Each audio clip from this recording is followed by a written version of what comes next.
Well, thank you, Van. As always, glad to be here. It's better being in here than it is outside today. So Van touched on some of my background, and I was an ag teacher for 25 years, and then I was worked with Extension as a sheep field specialist for about 10 years, and I got to retire, and during all that time, I had a farm or a ranch.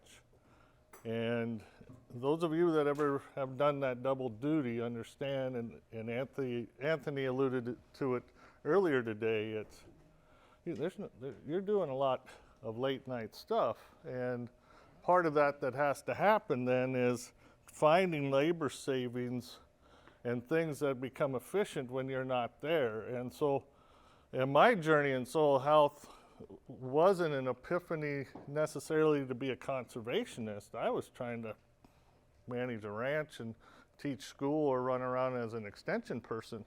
So calving in March doesn't work for me. I have to calve in May when I'm not there. They got to do it on their own.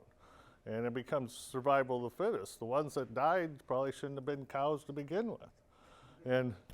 And so when you look at that kind of attitude, once you get them worked out, you get a pretty good herd together that can be efficient. We live east of Newell.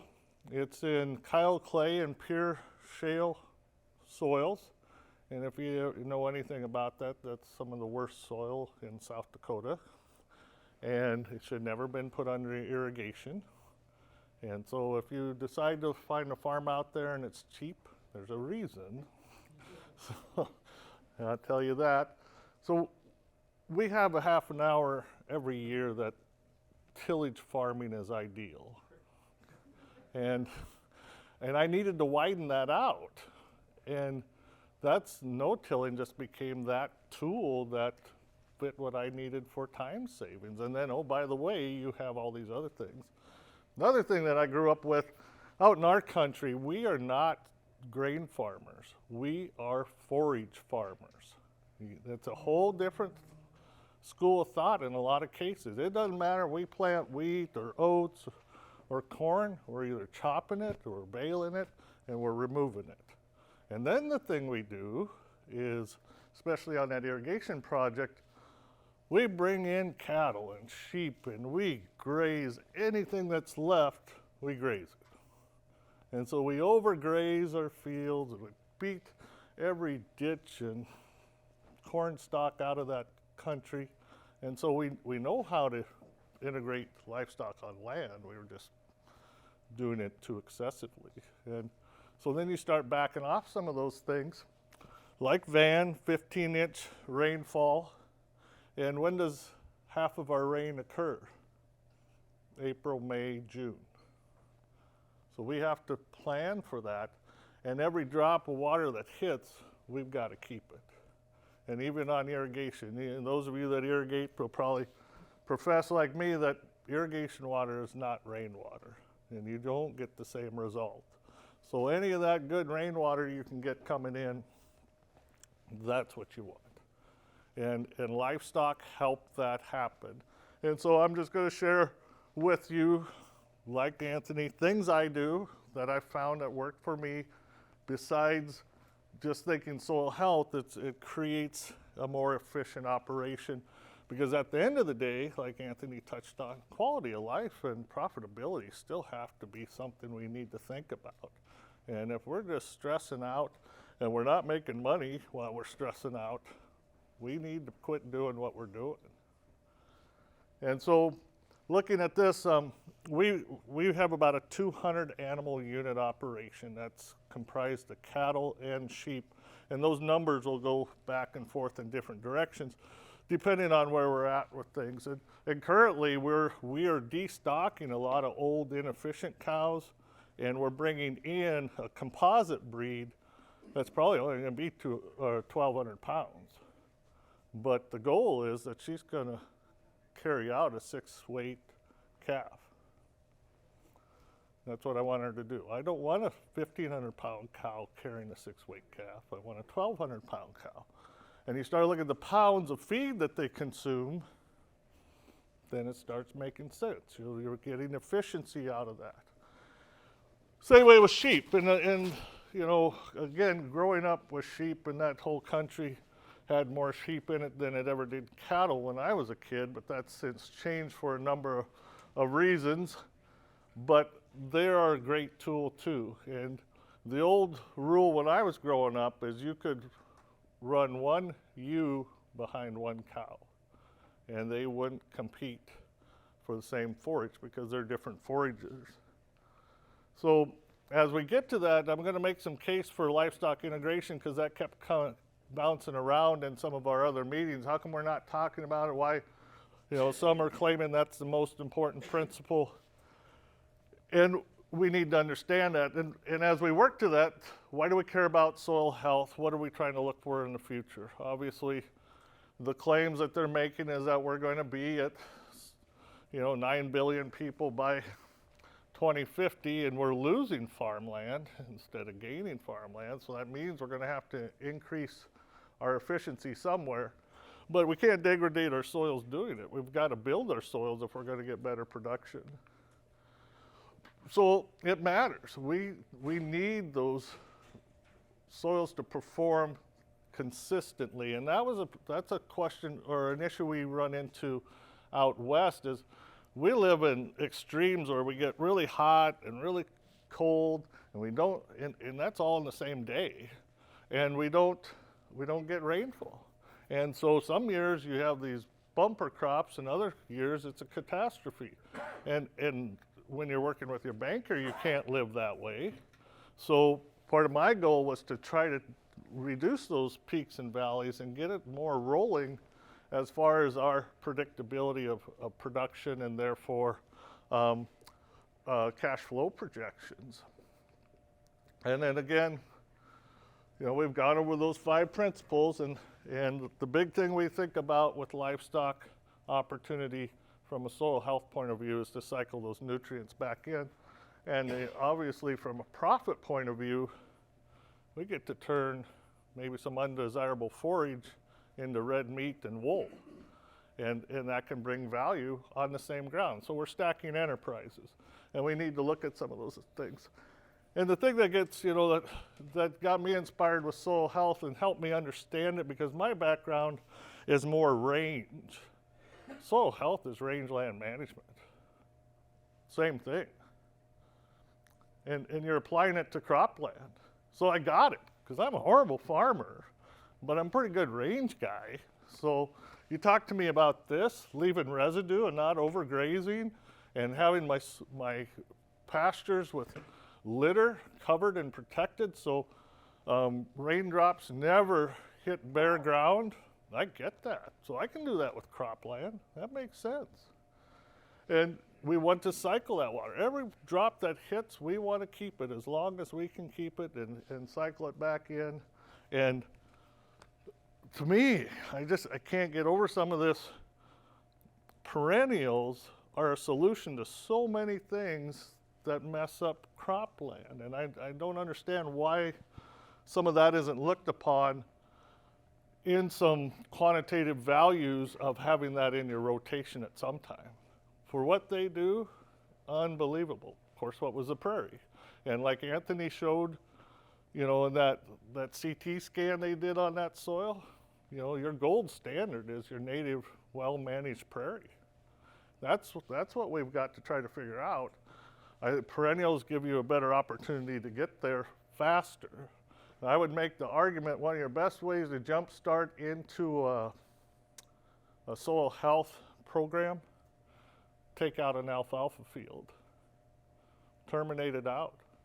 Look at everything you've got there to start with. You've got all that root network in there that's going to decompose. I see about a bump in organic matter in a couple of years after I've terminated an alfalfa field, just because of all the root mass that's under there that's given back, let alone all the nutrient channels and water channels that it's created. And get rolling that way. Your biology's there, your mycorrhizal fungi are there because you haven't tilled it. You're jumping right into that thing. Just get it covered. That would be the biggest sin with an alfalfa field, is you don't keep it covered well enough.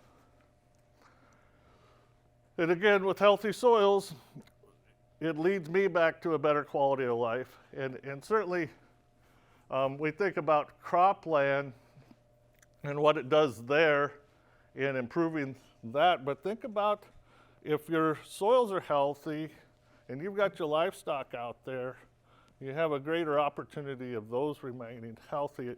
It never made sense to me, and I couldn't do it anyway. I didn't have time to haul hay in, set up infrastructure to feed livestock in, and then haul manure out. That seems like a lot of wasted time. Why aren't we doing all that out there? And you can do it. It will work. Some of it's not pretty, and some of you know that with some of your no-tilling deals. It takes a while for some of those things to get going. Here's a deal where we're grazing cover crops late in the winter. You got snow standing. Let those cows be cows. Let them do what they know. They'll break through that stuff. Like we talked in Van's presentation, you've got considerations for bad weather and water. And if you can figure those things out, and we've got great forecasting now, pull them in, get them in protection, feed them bales. As soon as it clears up, let them back out there if you don't feel you have the protection for them. Again, a huge thing for us is if we can keep stubble, even in our covers, we catch snow. It goes in. And snow for us out there too insulates the ground, so we're not losing moisture to wind. We have plenty of wind, and it'll sublimate and pull that water out into a vapor form, and off it goes. And we lose that. I have more water lost in the wintertime in my stock dams than I do in the summertime, just from seeping and sublimation. The other thing that got brought up, and you've heard all these again, so the nice thing is we're supporting what you've heard today, but those roots and those prairies evolved with a grazing animal on them. And so keep that in mind. It's not a coincidence that some of the microorganisms you find in the soil are the same ones you find in the rumen. That's not a coincidence. That is symbiotic impact that's working back and forth. That you keep cycling even those microorganisms back into the soil and up from the soil into the animal. This is a deal where I worked with a guy last in 20. He didn't want to plant corn because he didn't see any profit in it, and he didn't want his soil to sit idle. And this is over by Spearfish. So I said, I've been reading about, and I've never done it, but you plant winter rye in the spring, and then you graze it all summer. Well, okay, let's try it. So we put winter rye May 4th with some peas. That was our cover crop mix. 90 pounds of rye and 10 pounds of just field peas. And by the middle of June, he was grazing. And I took this picture about the 15th of July, 21st. And that was the second pass through that they're on sprinklers, but look at this opportunity that it's giving. That when I sampled that forage analysis on the second pass around, 17% protein they're consuming. You look at TDN, 72. A cow milking to raise a calf got more than she needs there. I mean, there was no solid stools there. It was coming out. But as long as you got a good water solution, you're not dehydrating them.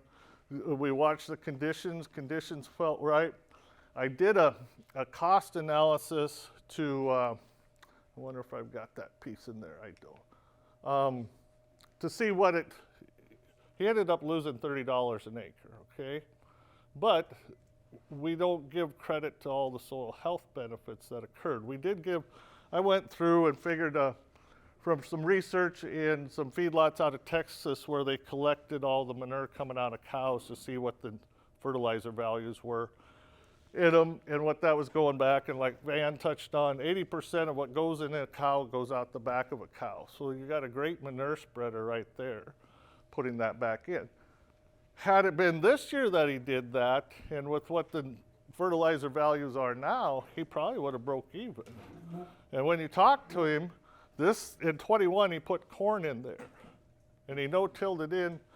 He called me in April, and that winter rye, he had grazed it that whole time from the middle of June to the end of October. They had cows on there.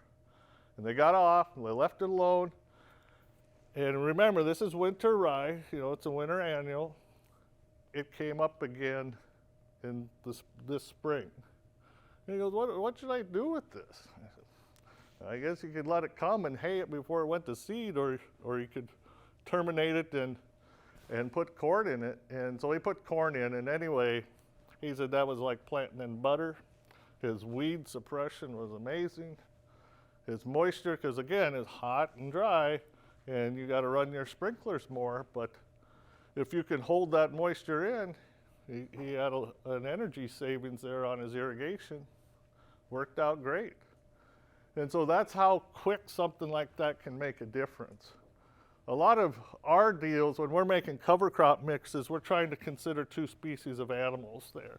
And I'm not saying this is right, it's just what I do. Coming back from my range background, when I go to try to figure out a cover crop mix, I know that out on those heavy clay soils that 90% of the plant community in the native scheme is grass. And of that grass, there's only 5% that are warm seasons. We're a cool season grass country out there. So I try to keep that in mind when I build them. And then your broadleafs are 10 to 15% of the mix at most. 2 things that serves is one, I try to always have a legume in my cover crop mixes to help serve the grasses. But I'm expecting then, if I'm trying to fit my environment with my cover crop, I've got a better chance of my cover crop working, rather than to try to get a bunch of oddball things that I put in. And I did have a guy call me from eastern South Dakota when I was at the extension, and he was grazing turnips, and his cows were losing condition. Why? Anybody got an idea? It's all water. 90% water. They cannot eat enough turnip in a day to get enough dry matter to maintain their body condition. And so you got to be thinking about some of those things. And what are cows designed to do? Eat grass. So let's get that as a big bulk of their diet, and the legumes and some of the other broadleafs can provide some of that protein too. Of course, vegetatively, a lot of these cover crop grasses are high in protein at that time. And this particular one that I use is a 4-H winter wheat, and I don't know if some of you are familiar with that. That's the Willow Creek is the variety I like. There's a couple of new ones out that I'm not so keen on, but that'll get that tall if you let it. Van's country, we got good soil, get like that, like Anthony was talking. But this works good. We've got some sorghum sudan in there, warm season. We had 60 pounds of winter wheat in there, a little bit of sweet clover. And here was my idea with this mix, and it kind of works. I think obviously some years better than others, but a winter annual, I got grazing this year. Sweet clover's a biennial. If I get it started this year, I can think about looking at that opportunity next spring to graze again, because I'll be bringing up my wheat and that sweet clover. And if it doesn't make, so what? If it does, then it gives me a whole bunch of options, because like I said, we are 4-H farmers. I can make hay, or I can graze it. And I love options. I love that based on what I need. How many of you have ever had to count bales in the spring? I got enough to get through. Yeah, I've been there. This helps give you some of that other alternative, because it's greening up pretty quickly and you can get into that. Here's some ewe lambs that we had out on that, and you know with sorghum, it doesn't take much of a whisper of cold weather, and it terminates itself really quickly. But sheep don't care for sorghum much, and if you know that, then you can run sheep in there and not worry about them using the sorghum. And who can I then turn in later if I want, or the same time I can turn some cows in here too, and you know what they're going to do with that sorghum. And so understanding your species gives you some opportunity too. And I'm just going to touch on this real quick, but anytime you get into grazing cover crops, cropland, and residue, this is coming from my range understanding. We're always thinking about managing, Steve talked about it, droughts, those things like we have. We got to leave something. We've got to determine our stocking rates, know what we need, know what we want to leave. If we're trying to improve that field and we think it needs a little residue, or if we're soil sampling and we've got some good organic matters and we feel we can take more without harming things and keeping it plateaued, then we can take and we can leave less residue. But it gives you those things. And stubble height. Why do I care about stubble height? Snow catch, snow catch, snow catch. You can make the argument, oh, there's no moisture in snow. There may not be, but at least it's an insulator to keep me from losing the moisture out of the ground. And you got to keep that in mind. That's part of your cover deal. So figure your stocking rates, calculate what you have available. And I won't get into that whole thing, because that's a whole process, but those grazing sticks out there, take one. Find one of these people to help you use it. And it's a gauge. Do not take it as exact. You start there and then you monitor. Did I allocate enough? Did I allocate too much? And be ready to manage and look at your residue. And then just don't throw them out there and forget. Like I said, and we talked about it a little bit, people overgraze corn stalks horribly. And if you don't manage and allocate so much to them and you just turn them out like you would a continuous grazing, they're going to eat all the good stuff first. They get all the corn that was left, some of the leaves and the tassels, and the last thing they're going to eat is the stalks. And how much do you got in nutrient value for stalks? Nothing. So if you can allocate that and just use that wire, you can get a lot more out of those stalks without overgrazing, keeping that residue goal, and that depends on every field. This is the way that rye looked the 2nd of October that they'd planted in the spring, and they were still grazing that. And that doesn't look bad. You've got enough green there with some old that they can work on. And then, like I was touching on, you've got to monitor your stubble heights. Cows will break sorghum stalks off horribly. You would think that the sorghum stalk is pretty tough, but if you let them in there too long, they'll just flatten them. So I still struggle. Corn stalks are the best, if you can keep them up like that to catch snow. Sorghum is really hard. Some of the millets aren't too bad. I haven't played with enough flax because cattle and sheep won't mess with it, but if you could leave that out there to help hold the rest of your residue, would make quite a difference.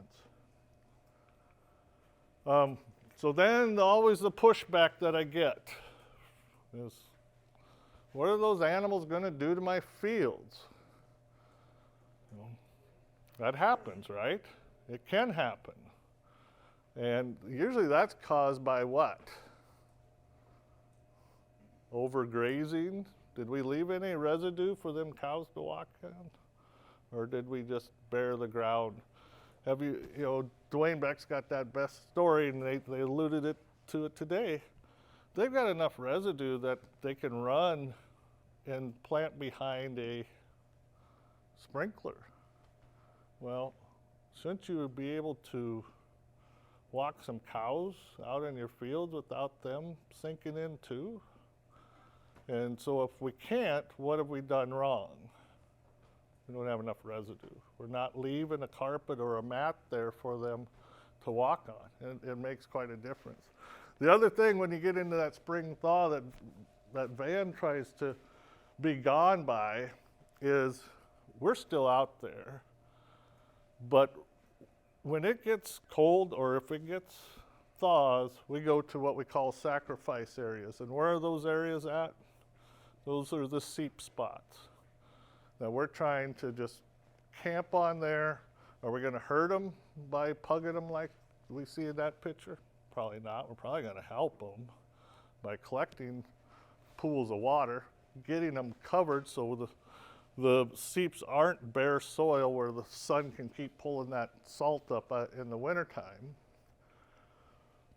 When you get into the multi-species grazing, then it gives you some options that a lot of people miss out on. And once again, you don't have to own these animals. Everybody's looking, whether it's a cattleman or a sheep herder, we're always looking for a place to put livestock. Grazing is a much cheaper way of feeding for us than it is to have bunks and hauling manure and hauling feed. If you balance that grazing pressure, you'll mimic nature. And then you don't have some species crowding out others, and that balance is great. And I'll show you some pictures of what I mean there. And you're stacking another enterprise. Again, you don't have to own them. Find somebody else that wants to do that for you. I don't know if Luke Perman's in here, but he's got a great story. They don't own sheep, but they run 2,000 head of sheep on their place. And what are they trying to manage? Leafy spurge, buckbrush, or what we call snowberry. Think about that. And you ask them, what was your chemical bill for trying to kill those things? They're getting paid to have sheep out there to kill or suppress spurge and snowberry. It's a no-brainer. It costs the Forest Service $130 an acre to control weeds in the hills. Please pay me $130 an acre and I'll put my sheep up there. You don't have to do anything. The only problem I have with that is they put them bighorns in there again, and sheep kill bighorns by transmitting pneumonia. So I haven't won that battle yet. This gives you an idea of where you're going to find the dietary preference of those animals. And if you understand that, then you can really run with some things.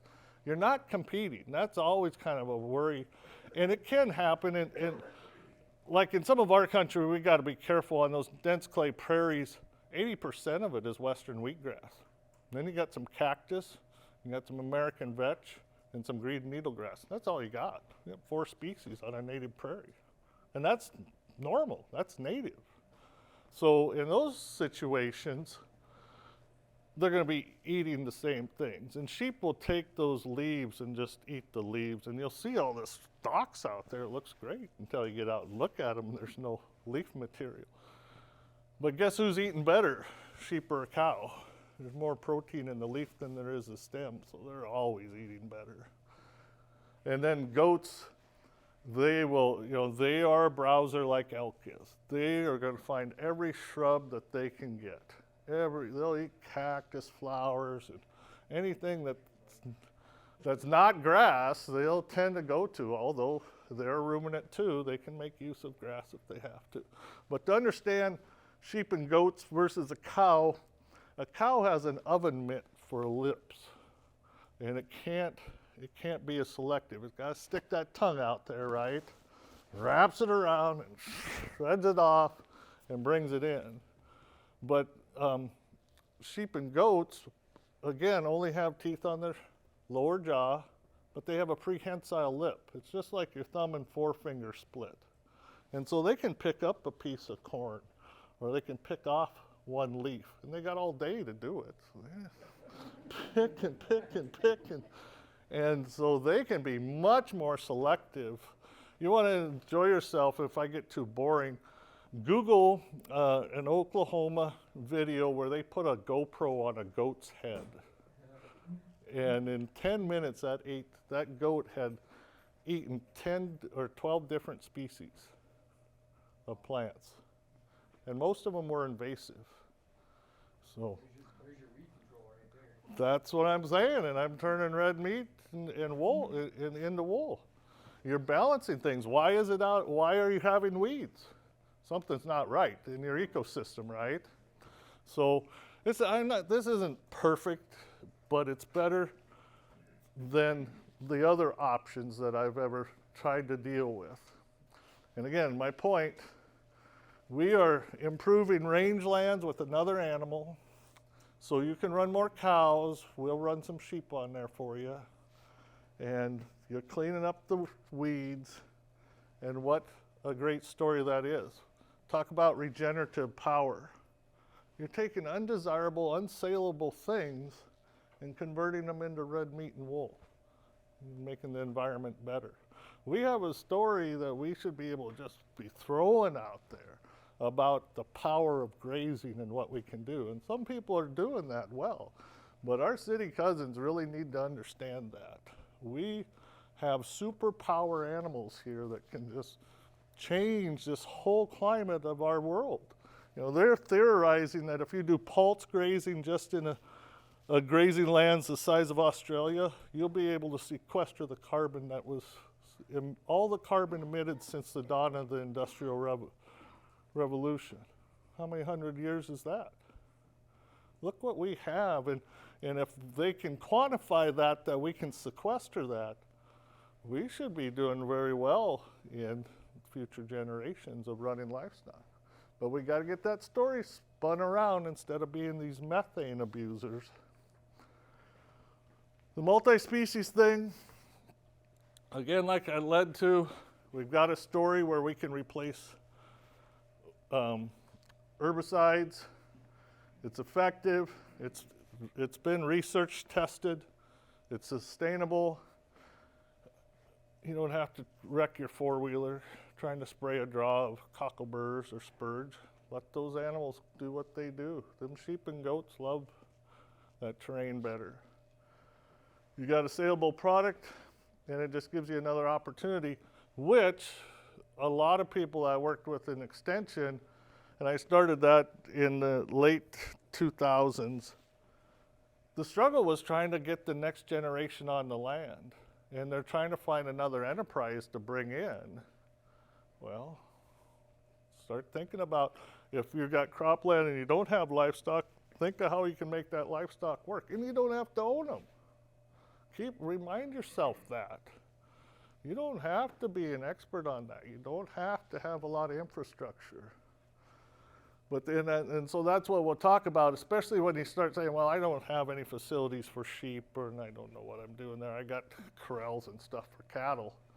It is much easier for a cattle operation to bring sheep on than it is a sheep operation to bring cattle on, just because of the infrastructure needs. But so we'll go through these quickly. How's our time going, Van? We all right? Okay. So, yeah, you're going to need a few more wires on your fence. Out in the prairie, you can get away with 4-wire fences.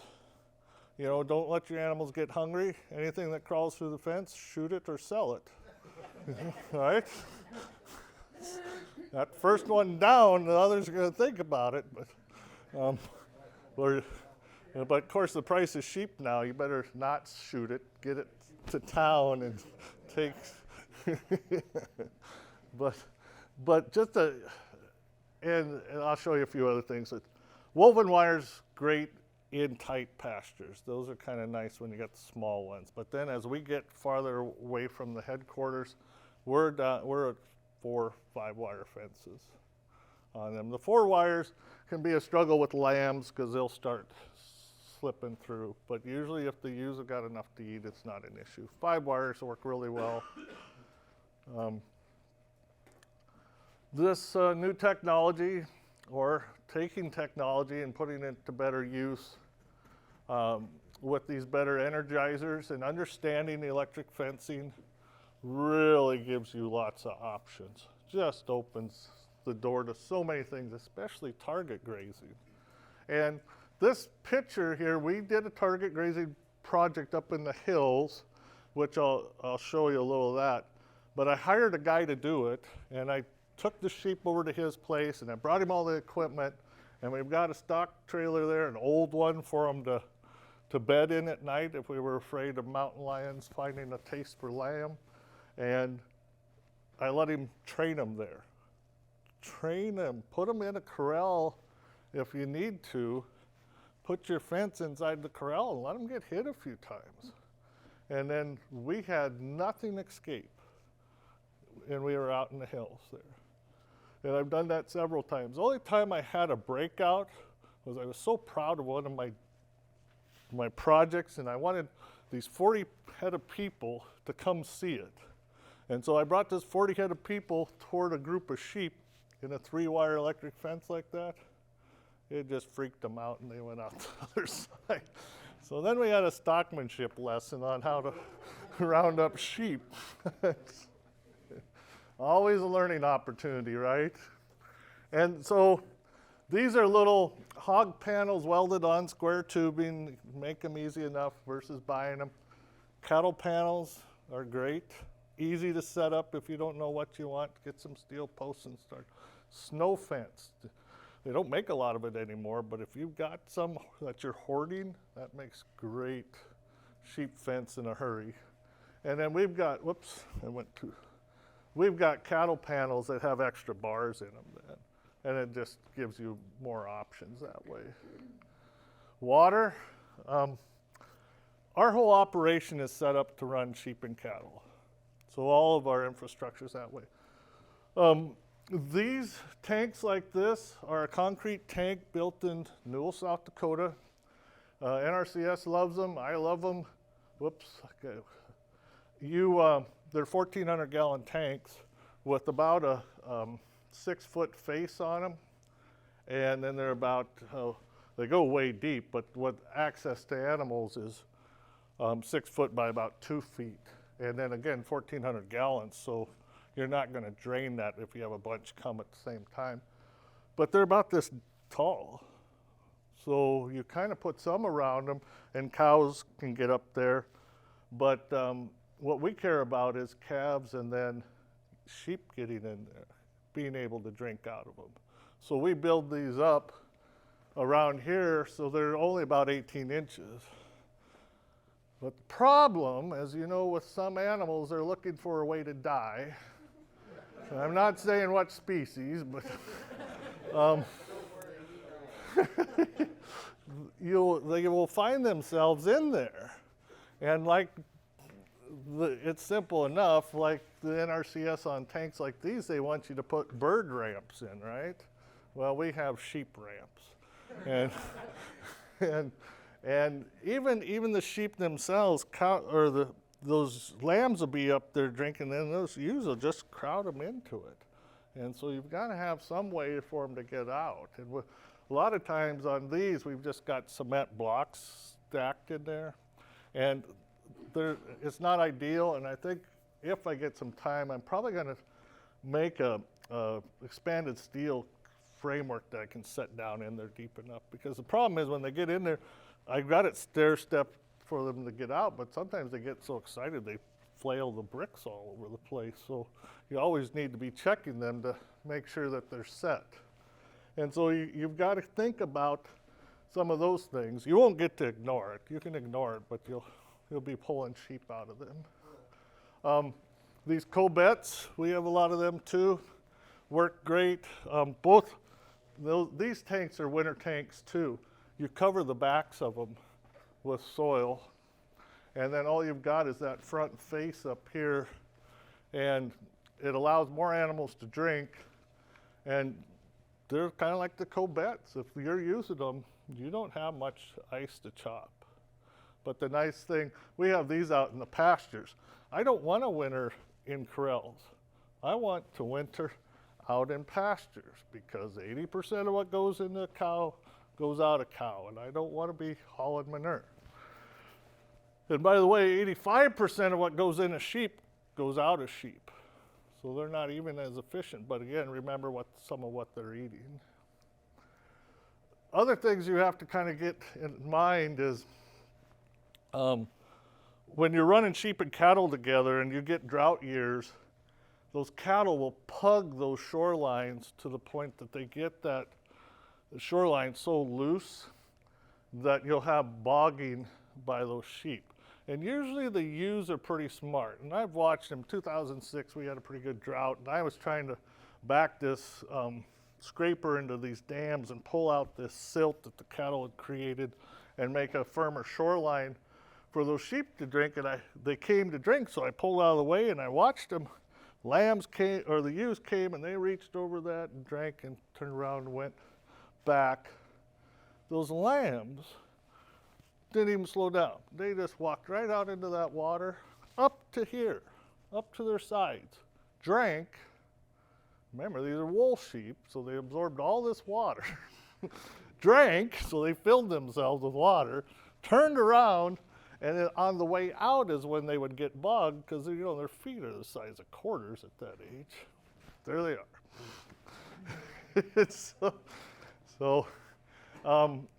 If you have your sheep graze ahead, a pasture ahead, normally and again, monitoring helps. If you've got enough diversity, they're going to eat what they like and ignore the grass. And they will pack the shorelines and not pug them, and you won't have much bogging. 2 minutes? Okay. I better click along. If you have cows and sheep together, then you run into some of those struggles. And obviously, if the sheep follow behind the cattle, you've got to keep that in mind. Yes, sir? This isn't about water, but are you running like donkey or something? Yep. We'll get to that. Yep. And we can talk about it later too. Yeah. Everybody, it's a kind of all the predators know how good lamb is. We just got to get more humans to eat lamb. So here's this project that we did in the hills. Do you see these little dark green stalks out there? That's Dalmatian toadflax. It's a latex former like leafy spurge is. These sheep have never seen it. So we're doing this project from research I read out of Montana that they did with this. And we turned these sheep into them. We weighed those sheep before they came in so we could make sure we weren't going backwards. This is up in the hills just southeast of Sturgis. You can see Bear Butte. That's day 1. There's day 3. Do you see these green stalks still there? Do you see everything else is gone? Those sheep ate everything except what I wanted them to eat.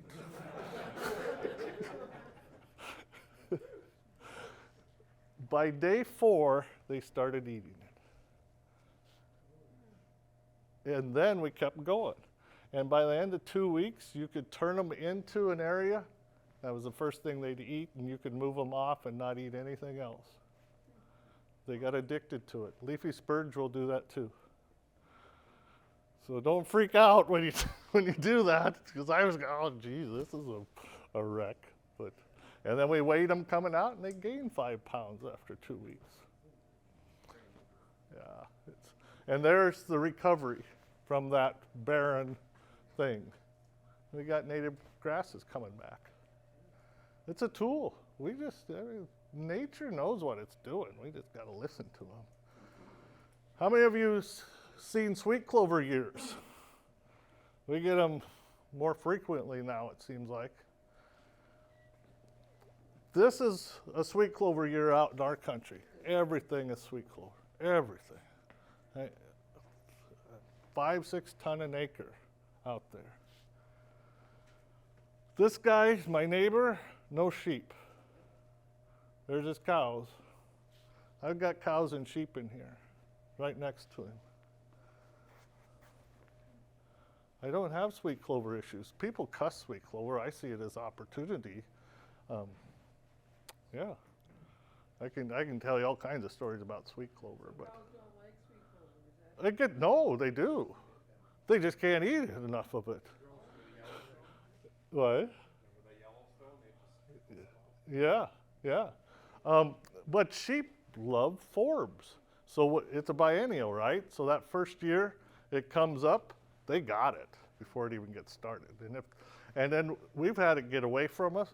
You turn them in there, and Dan Rasmussen's got a picture when he was out in 19 when we had a bad year. All you could see was the donkey's ears moving through there, and then the sheep were down. It got that tall. Here's a deal. I just wanted to show you a couple pictures. This is permanent electric fence where we've got a fiberglass rod and then 2 tensile wires, one at 3 foot for cows, one at 18 inches for sheep. Train them. Lambs will learn to jump through. Yeah. As long as the ewes stay put, the lambs will come back. And then fourth cutting alfalfa we graze this fall. Well, I'm not afraid to graze alfalfa. Just know what you're doing. Never send anything in. Exactly. Yes. Yeah. No, we always, midday moves when you have the least amount of dew. They've already grazed once, so they're full. This is cows too. We do this with cows too. I've got some go-back land that I seeded 5 pounds of alfalfa in that was crested and it caught, and we graze that in June just to let our natives grow and do as much as they can. How many wires do you need to hold sheep? There's one. One wire down there. And we do that a lot of times, and my neighbor, who I got to adopt these things too, these are his sheep. But you see how this poor fence is here? We're grazing on another neighbor's. We just run one wire around there at that 18-inch level or somewhere to get above. And sometimes we'll weed eat those areas so we don't ground out so bad. Netted fence is not for me. I don't want to work that hard. We just run it down the 4-wheeler tracks, and we about done? Okay.